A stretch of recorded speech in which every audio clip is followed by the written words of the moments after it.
Hello everyone, and I'm Autobot Sonic, a Telltale Gamer, bringing latest and everything Telltale games, Transformers, and more. So, when I'm uploading this video, it's probably going to be around Christmas, either the Christmas Eve, Christmas Day, definitely the weekend of Christmas. So, to anyone watching this, Merry Christmas if you guys celebrate it, or just Happy Holidays in general. I'm sorry for the lack of Cyberverse reviews this past week. It's just that I've been really busy with a new job I've started. If you follow me on Twitter, you've seen that I've recently gotten a new job as a post-production technical assistant at the New York Film Academy, and I've just been having a great time there working. I've been working there for approximately 2 months now, as of recording this video on the 20th, and I've just been having a really good time, but it's just been kind of busy these last few days, so I haven't had a lot of time to edit together this video, so I'm sorry for that, but anyway, here we are back again with another Cyberverse review. This time we're covering Transformers Cyberverse Season 2, Power to Spark, Episode 11, Infinite Vendetta. And this episode is pretty interesting, as it gives us, just similar to how Bring Me to Spark of Optimus Prime introduced us to Lockdown, Clobber, and Bludgeon.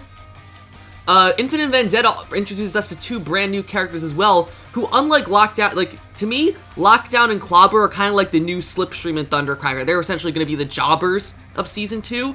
To me, this episode introduces two characters that are going to be really, really crucial to the remainder of Season 2's story, and possibly even Seasons 3 and 4, and that is the characters of Jetfire and Sky-Byte, which I am really excited to see. As someone who's never really been into Sky-Byte, I know him bits and pieces from his other appearances, and I know his character exists. I was never seen anything with him in it, but Jetfire I'm really fond of, especially considering that most of my knowledge of Jetfire comes from the Unicron trilogy. I grew up with the Unicron trilogy a lot, and Jetfire was one of my favorite characters in that. But of course, I also know him from the IDW comics, Revenge of the Fallen, the original G1 cartoon, and so on. And so I'm really interested to see how Cyberverse handles these two big-time Transformers characters and translates them into Cyberverse. Spoiler alert, they're actually pretty good characters, especially Jetfire, so we're gonna go ahead and see what the episode did right and what it did wrong. Infinite Vendetta starts off a little bit after the events of the last episode's Secret Science, where we last saw it ended with Wheeljack and Windblade escaping the Nemesis after Wheeljack was captured by Shockwave, and then Wheeljack escaped and saved Windblade from being killed by Bludgeon. So this episode picks up probably, I'd say maybe a few days after that, and it starts with Wheeljack showing Optimus this new tracker that he's created, essentially allowing him to track all Seeker activity, hopefully in the hopes of finding Starscream and locating the Allspark. At the same time, we cut to Shockwave, who is showing Megatron the Scraplet controller that Wheeljack created at the end of Secret Science that he used to actually control Shockwave's disembodied hand and wreak havoc across the Nemesis with it. But Shockwave ended up being able to take that off his hand at the end of Secret Science, and now he's using it, he's sort of reprogrammed it into a Scraplet controller to essentially use it to hopes that it will track Scraplet activity in the hopes of finding Starscream and the Allspark. However, just as Wheeljack and Shockwave are showing off these inventions to Optimus and Megatron, they both get interrupted by something crashing outside the Nemesis and Ark, respectively. Optimus, Wheeljack, Bumblebee, and all the other Autobots go to check out their thing, while Megatron, Shockwave go to check out everything outside the Nemesis. Outside the Ark, we see that Sky-Byte is there demanding to fight Jetfire, while at the Nemesis, Jetfire is there demanding to fight Sky-Byte, each of them thinking that the other one is still at the other place. And it's interesting to see how these characters act in comparison to previous incarnations. With Sky-Byte in particular, now for just a clarification, I've never seen anything with Sky-Byte in it before. I know the character exists, but I've never seen him before. My own, just from doing a quick, TF Wiki search of Sky-Byte, I know he was a main character in the original 2001 Robots in Disguise anime, and that he was a Predacon in that was very fixated on speaking in haikus. Reminds me a lot of Zero from the Borderlands franchise, if you know him. But Cyberverse Sky-Byte is absolutely nothing like Robots in Disguise 2001 Sky-Byte. It doesn't even sound like him. I mean, his appearance looks exactly like him. He's still a shark. He still has a shark alt mode. He's still a Decepticon in that thing. But his personality is totally different from him. Meanwhile, Jetfire is also totally different as well, where usually Jetfire in most stuff, especially the IDW comics and G1, he was kind of more of an introverted scientist character who just didn't really like conflict that much, and was kind of a pushover, but like when push comes to shove, like when his friends were threatened, he would easily like stand up for them. But Cyberverse Jetfire, it's got this really big, like, extroverted, flamboyant attitude to him. Again, like, if I'm comparing, Sky-Byte to Zero in the Borderlands franchise, I don't know, to me, Jetfire and Cyberverse reminds me a lot of All Might from My Hero Academia. He's just loud, boisterous, always got, like, has a big smile on his face, and it really reminds me of All Might in that sense. And I don't know if that was the inspiration for Cyberverse Jetfire, but I'd love to know if that was the case in my opinion, because I'm not so sold on Sky-Byte, but I love Cyberverse Jetfire as someone who's been a big fan of his character throughout many incarnations, like the Bayverse films, the Unicron trilogy, and the IDW comics. I'm really a fan of it. So eventually, they both Megatron and Optimus both speak to Sky-Byte and Jetfire, with Optimus telling Sky-Byte that Jetfire died back during the war on Cybertron, and Megatron telling Jetfire the same thing, that Sky-Byte is dead. So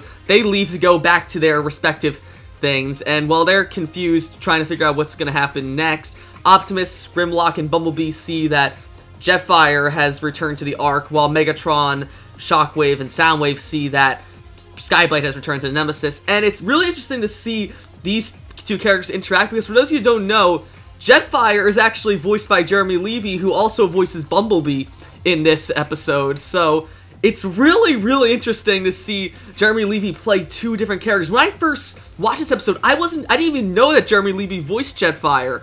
I when I saw the credits, I couldn't actually believe just how vastly different his Jetfire voice is from his Bumblebee voice. After like listening to it for a little bit more, I can kind of hear his Bumblebee voice in his Jetfire voice. But man, Jeremy Levy, you knocked it absolutely out of the park with Jetfire's voice. And if you're watching this, man, I really, really think that you did a great job on that. But that's not all. We also have Sky-Byte here, who's voiced by Mark Thompson, aka who also voices Megatron in Transformers Cyberverse. And that's really interesting considering how, even though Bumblebee doesn't talk a lot in this episode, the same can't be said for Megatron, as we have full conversations between Megatron and Sky-Byte in this episode. So it's essentially just Mark Thompson talking to himself for about 2 minutes straight. And it's really crazy seeing him go between his Megatron and Sky-Byte voices so effortlessly, especially how vastly different each of their voices are, with Megatron's deep and gravelly voice compared to Sky-Byte having a really high-pitched, like, snarky, like, starting voice. It kind of sounds like something you'd hear in, like, a really old... He kind of reminds me of not Cobra Commander from the original G.I. Joe cartoon, but, it has, like, kind of has that old, like, Saturday morning cartoon, like, yeah, like, tone to it. That's what Sky-Byte's voice sounds like, and I'm not personally a fan of that kind of voice. I can respect and appreciate Mark Thompson's talent for just so effortlessly shifting between his Megatron and Sky-Byte voices. So kudos to you, both you and Jeremy Levy, for pulling off such distinct performances with both Sky-Byte and Jetfire. You guys knocked out of the park with them. So after Jetfire and Sky-Byte reunite with Optimus and Megatron, who I must say, it's really interesting to see how Megatron and Sky-Byte interact, especially considering how friendly Megatron is to Sky-Byte. Like, he talks to him as almost like he's seeing, like, an old friend for the first time in, like, years. And it's easily the most friendly we've seen Megatron interact with any other Decepticon up to this point in Cyberverse. Even more so than Soundwave, who is arguably Megatron's closest confidant in the Decepticons at this point. So I was really shocked by seeing that, and that kind of to me has something, makes me feel a little bit off, and is a con that's gonna come up later in this episode. So I'll get back to that later. But anyway, once Optimus and Megatron reunite with Sky-Byte and Jetfire, Jetfire and Sky-Byte basically retell the story of what happened to them during the War for Cybertron, and when Optimus and Megatron both thought that Jetfire and Sky-Byte were dead. And so the whole point is that they basically go cut in between each other, telling this grand, like, battle that the two of them have been battling for thousands upon thousands of years, that Jetfire and Sky-Byte have been battling each other across different star systems, destroying planets in the process. And to me, as extravagant as this tale seems, it just seems weird that they're glorifying that this fight destroyed countless planets during it. And I understand you can just say that the fight was so long and that there's such this intense rivalry and animosity between both Jetfire and Sky-Byte. But to have, and I know this is funny considering I was complaining about Cyberverse being too light back in Season 1, and we just had Megatron beat Starscream in near death earlier this season. It might just be me, but the fact that they're glorifying, I suppose, Jetfire and Sky-Byte's duel to the point where it's destroyed countless star systems, I don't know, that just doesn't sit right with me as someone that, knowing that this is targeted for kids, and I know that's maybe kind of calling the kettle black for praising Megatron beating Starscream in near death earlier, but I don't know, just something about this feels different. It's one thing to show Megatron beats Starscream up. It's another thing to essentially say, hey, isn't it cool how these characters just sort of, you know, took down a whole solar system and we should be okay with that? I don't know, just for me, that doesn't sit well, and they could have easily just said that, oh, we've been fighting each other for years now, getting a bunch of cities destroyed in the process, putting lives in danger, but not to the whole point where actual planets are getting blown up. Like, you feel me on this, guys? That's how I feel at this point. So, essentially, Jetfire and Sky-Byte end their tales basically saying that they want Optimus and Megatron to help them take down the other one, but both Optimus and Megatron aren't having it because they need to focus on getting the Allspark from Starscream at first. So that leaves Jetfire and Sky-Byte to sort of deal with their vendetta against each other by themselves. So after Jetfire and Sky-Byte leave the Ark and Nemesis respectively, they do end up coming into contact with each other and battling. And I gotta say, the fight between Jetfire and Sky-Byte in this episode, there's two fights. There's this first fight that's kind of like just an aerial fight between Jetfire and Sky-Byte battling each other in the air. That's like, it's very simple compared to other secret fights, especially the one between Starscream and Windblade back in episode 1 of this season. But it's not like horrible like a lot of season 1 fights were, in my opinion. It's serviceable. But so in the end, it eventually ends with both Sky-Byte and Jetfire shooting each other down and knocking each other out, while Thundercracker and Nova Storm have been watching the fight go down the whole time and move in to capture them both. That leads us to the next scene where Jetfire wakes up in the Allspark chamber, surrounded by Scraplets and all the other Seekers, and Starscream reconnects with him, which is also, I'm really happy to see that Starscream refers to Jetfire as his old friend, because that's sort of a constant between Starscream and Jetfire in many different Transformers continuities, that Jetfire was originally a Decepticon scientist who worked with Starscream and was his best friend, but after seeing all the atrocities that Starscream committed as a Decepticon, Jetfire eventually defected to the Autobots. That's something I'm really happy to see continue in Cyberverse, but I just wish we got more of that, like more explanation into Starscream and Jetfire's backstory. We may very well get that later on this season, but considering this is Jetfire's first episode and you gotta make a strong first impression with introducing this character and showing how he ties into all the other supporting characters that we've come to know and love over this past season and a half of Cyberverse so far, it just feels kind of weird that Starscream only refers to Jetfire as his old friend, and then Jetfire makes like a half-assed remark of Starscream essentially doing something to have alienated Jetfire in the past. I wish we got more insight into that. We might later on down this line, but just for a first episode impression, it doesn't sit well with me. So anyway, Jetfire wonders what Starscream is doing, why he hasn't killed him yet, but Starscream explains that he's not working with Megatron anymore, and that he's kind of doing his own thing to take down the Decepticons. Then he proposes that he can help Jetfire kill Sky-Byte by offering him the power to the Allspark, which Jetfire seems to be okay with going along with, only to not realize that he's given the same offer to Sky-Byte as well earlier, stating that he would give him the power to the Allspark to take down Jetfire.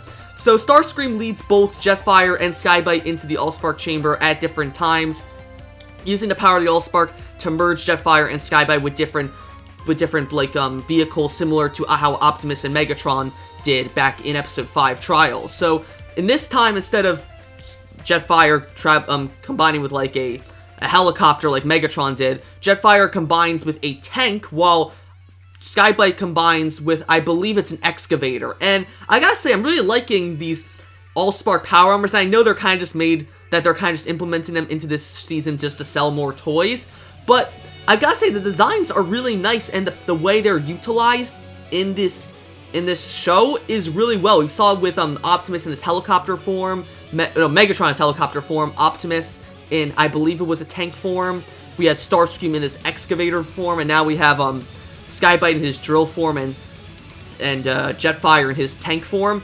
All of them, I really like how all these characters utilize their Allspark armors, as I'm going to call them. It's really cool in my opinion. So after Jetfire and Sky-Byte both receive their Allspark armor from Starscream, he essentially tries to goad them further into fighting each other by stating how each of them could destroy the other with their Allspark armor, and essentially tries to convince them to attack the other Autobots and Decepticons in an effort to draw out the other. So that's exactly what they do. Sky-Byte goes to attack the Ark and capture Optimus, while Jetfire attacks Nemesis to go grab Megatron. And once they capture them both, it's kind of funny, like, just how there's so many parallels there are in this episode. We had basically Jetfire went to go to see Megatron to start this episode, Sky-Byte went to see Optimus, then the flip side happened with both of them telling their stories to Optimus and Megatron.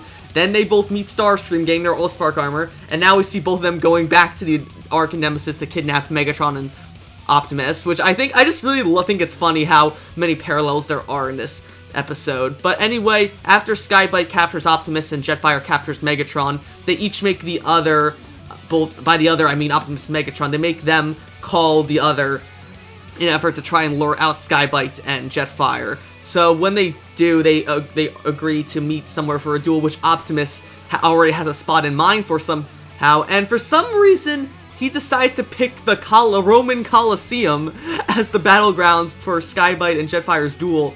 Now, this, to me, feels a little bit odd for Optimus, because Optimus has always been, we especially saw this back in episode 1, how concerned he is for making sure the people of Earth are safe. So why would he have two Transformers who are just so obsessed with battling each other just in one of the 7 wonders of the world? It just doesn't make sense that Optimus would want them to fight there. Now, Megatron, I can totally understand if Megatron had it, but the fact that Optimus is the one who recommends this, it's a little bit alarming. But thankfully, during their fight, Sky-Byte and Jetfire don't do too much damage to the Colosseum. They do this they start off battling each other in the main part of the Colosseum, which is really flashy, I gotta say. I love the fight choreography between Jetfire and Sky-Byte in this fight, but eventually it results in the damage that they're doing to the floor of the Colosseum results in enough that Jetfire and Sky-Byte fall down into the catacombs underneath the Colosseum. So they're fighting down there, basically just going even deeper and deeper down under the Colosseum. Eventually gets to the point where they're in this really deep cavern that Megatron and Optimus are watching them down from above. Eventually gets to the point where the missiles that Jetfire and Sky-Byte are shooting each other eventually causes more damage to the uppermost surface of the Colosseum, that causes Optimus to end up falling down into the Colosseum with him and injuring himself in the process, though Jetfire doesn't really seem to pay him too much mind as he gets the upper hand in the fight between him and Sky-Byte. It eventually ends with Jetfire opening up another hole in the ground, that is because they're so deep underground now, they actually cause lava to start pouring into the bottom of the Colosseum, and not the actual bottom of the Colosseum, just the catacombs and caverns underneath the Colosseum, thankfully. So eventually Sky-Byte and Jetfire are still fighting this, and Sky-Byte with the lava kicks Jetfire, Jetfire with the lava kicks Sky-Byte into the lava, presumably killing him, and Megatron, for some reason, actually seems to be really enjoying this, which, again, is a little bit weird considering how friendly Megatron was to Sky-Byte back in the beginning of this episode. You'd think they were, like, really close friends or something, but the fact that he seems to be reveling so much in this, like, basically, non-intentional impromptu pit fight or gladiator fight that Megatron is so well accustomed to back during his time we saw back in Season 1. The fact that Megatron seems to be enjoying Jetfire beating up Sky-Byte so much, it's a little bit odd to say the least. But anyway, even though Jetfire thinks he's finally defeated Sky-Byte, Sky-Byte eventually ends up coming out of the lava only slightly injured, but all of his excavator, his drill armor has been melted off because of the lava. So he slowly tries to get away, and Jetfire plans to stop him and finish him, which actually Megatron wants him to do, which again, Megatron, dude, why are you wanting Jetfire to kill Sky-Byte? He's one of your Decepticons. I mean, I guess you could argue that Megatron sees Sky-Byte as weak, and so he just wants Jetfire to get rid of him so he won't be a burden on Decepticons anymore. I can understand that, but it just seems weird again. But anyway, before Jetfire can go ahead and try to kill Sky-Byte, the lava hole crater that he created is slowly filling the innermost part of the Colosseum. So at that point, Jetfire's got a choice. He can either kill Sky-Byte and escape, or save Optimus and escape but leave Jetfire alive, or he can kill Sky-Byte and Optimus will die though in the process because he won't have enough time to save him. So eventually Jetfire makes the obvious choice and decides to save Optimus over taking out Jetfire and manages to escape the Colosseum with Optimus. At the same time though, Sky-Byte also manages to escape before the lava totally fills up the underground portion of the Colosseum. And as he's climbing out, it looks like Megatron is actually going to kick him back into the lava, but Megatron then ends up actually pulling him back up on the... He ends up telling Megatron about, like, where Starscream is, knowing that he got the All-Spark armor from him. Likewise, Jetfire tells the same thing to Optimus as they're walking back to the Ark, with Optimus essentially thanking Jetfire for saving him and putting his safety above his own personal vendetta against Sky-Byte. And Jetfire agrees, saying that he doesn't want to be consumed by revenge anymore, and decides to help out Optimus by telling them where Starscream is. So we're getting really close to the end, I think, of this Starscream arc. Whether or not the next, like, 4 episodes or next 5 episodes are going to be about them taking down Starscream now, we have no idea, but I'm really excited to see what happens next. And so that was my review of Transformers Cyberverse Season 2, Episode 11, Infinite Vendetta. If I had to rate this episode, I would give it an 8.5 out of 10. We get introduced to 2 really fun and interesting characters, Jetfire and Sky-Byte. I especially love Jeremy Levy and Mark Thompson's performances as the 2 of them, especially given how different they are from Jeremy Levy's already stellar performance as Bumblebee and Mark Thompson's performance as Megatron. Both of them absolutely kill as Megatron and Bumblebee, and now to see him try to mix things up as Sky-Byte and Jetfire, it's great to see that they carry those roles just as well. Though I will say there are some things here, especially with Megatron's relationship with Sky-Byte in this episode, that bothers me a little bit, and basically the glorification of the savage, like, planet-destroying conflict that Sky-Byte and Jetfire have been having for years. That just doesn't sit well with me, and I hope that they don't go too dark and try to make it too immoral for a young audience that Cyberverse is accustomed to. But I have no concerns with I have no worries that Boulder Media will do just fine with this. So that's gonna be it for this review. I'll be back soon with episode 12, I Am the Allspark. If you like this review, be sure to like, comment, and of course subscribe, and I will see you guys later. Take it away, Bumblebee. Bumblebee out. And I might know